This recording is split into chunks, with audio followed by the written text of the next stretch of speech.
programmi e alle politiche che l'ASPAL realizza e porta avanti e che normalmente si rivolgono ad un vasto bacino d'utenza, come ad esempio il programma Garanzia Giovani, l'ASPAL di fatto realizza anche progetti più mirati che si rivolgono quindi ad un gruppo più ristretto di utenti, ma che mirano a progetti più personalizzati. Per questo motivo abbiamo deciso di rispondere all'avviso pubblico promosso dal Ministero degli Affari Esteri e della Cooperazione Internazionale nell'ambito del programma Scambi Giovanili 2016. Abbiamo così formato dei giovani aspiranti chef proprio perché abbiamo individuato quella specifica figura professionale e il tema era la valorizzazione del Made in Italy, quindi la possibilità per questi giovani di poter sperimentarsi in una cucina di alta qualità, valorizzando quindi i prodotti locali e portandoli nel mondo. In questo modo abbiamo realizzato lo scambio giovanile che si è svolto quindi tra la Sardegna e New York. Contestualmente quindi i giovani sardi hanno potuto fare formazioni qui e fare esperienze di eccellenza a New York, seppure in un soggiorno abbastanza breve, e i giovani di New York selezionati hanno fatto la loro esperienza in Sardegna, esattamente a Baradili, quindi da New York al paese più piccolo della Sardegna. Uno shock culturale molto forte e per loro un'esperienza sicuramente di alto rilievo che li ha arricchiti tantissimo. Si è conclusa ora questo progetto, che però vede anche delle azioni di valorizzazione per i giovani che sono stati coinvolti, proprio perché si tratta di interventi personalizzati. Quindi i due più meritevoli la prossima settimana inizieranno il corso di 500 ore presso l'Accademia Casa Puddu dello chef Roberto Pezza. Uno di questi giovani ha avuto una proposta di lavoro da parte di uno dei ristoranti dell'Associazione Italiana Chef di New York, il nostro partner di progetto.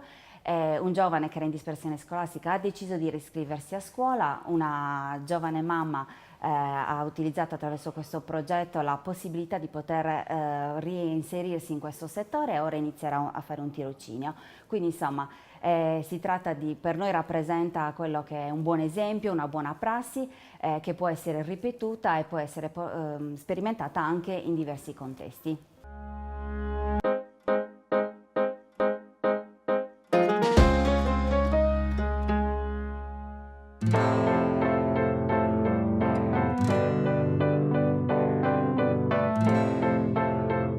Ciao, sono Fabio, ho 34 anni e sono un impiegato amministrativo presso un'associazione che si occupa di gestire i migranti.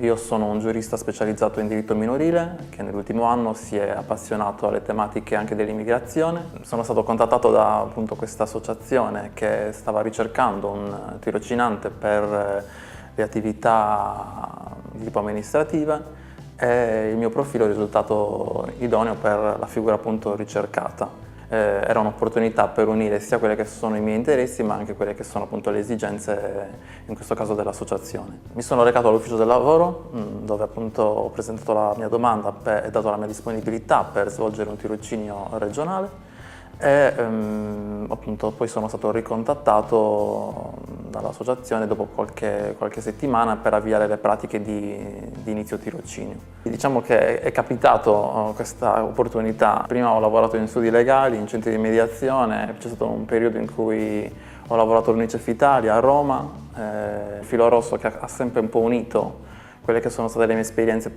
lavorative e personali sono sempre state quelle della promozione, della tutela dei diritti dell'infanzia e dell'adolescenza.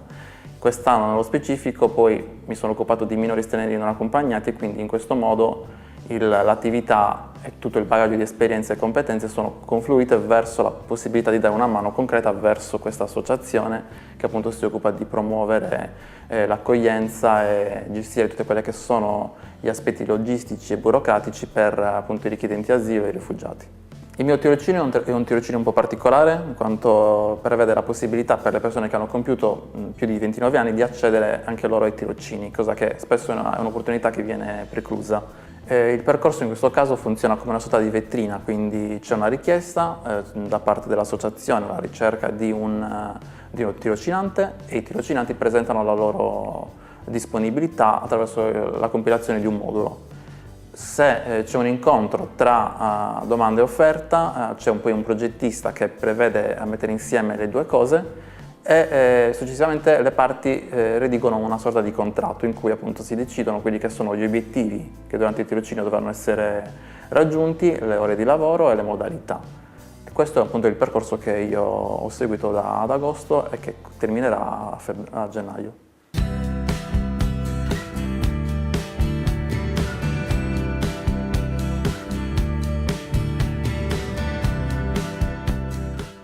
L'associazione si chiama Amal, che appunto significa, in arabo significa speranza, ed è nata nel 2007. Nasce da un intento di donne sarde e marocchine che decisero di mettersi insieme per promuovere l'accoglienza e l'integrazione appunto delle diverse culture. Amal prima è nata in questo senso, ma poi negli anni si è arricchita soprattutto sia di competenze, di professionalità e soprattutto è virata verso appunto quello che è il termine specifico che è appunto dell'integrazione e dell'accoglienza. Ci possono essere migranti economici, ma migranti anche che scappano da guerre o situazioni di pericolo legati alla loro incolumità. Spesso e volentieri si tende invece a unire in un unico calderone quelle che sono tutte queste figure, senza considerare che nella maggior parte dei casi si tratta di persone che appunto stanno scappando per cercare una vita migliore. Mi piace il tirocinio che sto facendo perché mi dà la possibilità di mettere un po' sul campo anche quelle che sono le conoscenze acquisite negli anni, la possibilità di gestire o comunque di dare una mano anche concretamente a queste persone rende quello che poi è un lavoro amministrativo anche qualcosa di un po' più pratico a livello personale, nel senso che nel momento in cui ci sono questi fogli che vanno e vengono, queste mail che sono mandate non sono finalizzate soltanto a quello che è appunto il lavoro, ma in teoria è appunto un qualcosa che tu pensi che stai facendo qualcosa di utile per qualcuno, quindi vedere quando appunto un permesso di soggiorno arriva alla fase finale o comunque vedere le persone che ci ringraziano per quello che stiamo facendo è comunque sicuramente qualcosa di molto arricchente anche a livello umano. Cerchiamo di valutare quelli che sono i nostri valori, i nostri aspetti positivi e cerchiamo di darci tutti una mano proprio per costruire qualcosa di meglio. In un mondo che alza muri, noi vi chiediamo di aprire le porte di casa vostra. Ciao e buon lavoro!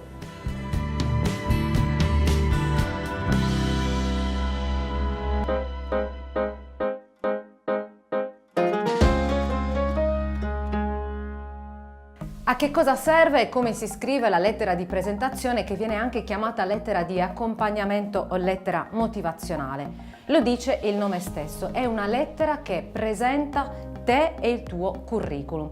A questo punto ti chiederai, ma non era già il curriculum un mio biglietto da visita? Sì, certo, infatti la lettera di accompagnamento è parte integrante del tuo curriculum vitae, infatti si muove e viaggia insieme al curriculum. E infatti in questa lettera di presentazione che hai la possibilità di valorizzare i tuoi punti di forza e la motivazione con la quale ti proponi nel mondo del lavoro, in maniera tale che chi ha fra le mani il tuo curriculum possa essere a sua volta motivato a leggerlo. Certo, è una lettera e non è uno schema rigido, però deve contenere alcune voci molto importanti. Prima di tutto, chiaramente, come in ogni lettera che si rispetti, nella prima frase devi dire chi sei, quindi devi presentarti e in un'unica frase poter chiarire per quale lavoro ti stai proponendo.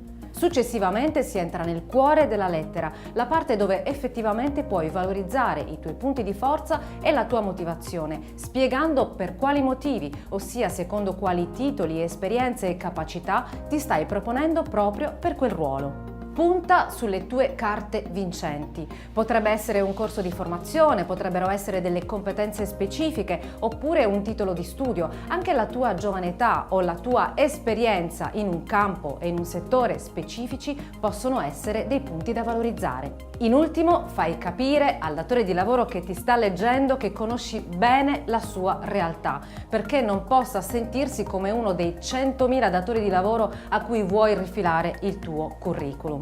Nell'ultima frase dai disponibilità ad un incontro conoscitivo e ricordati che tutta la lettera di presentazione deve essere non più lunga di mezza pagina e scritta in uno stile formale ma cordiale.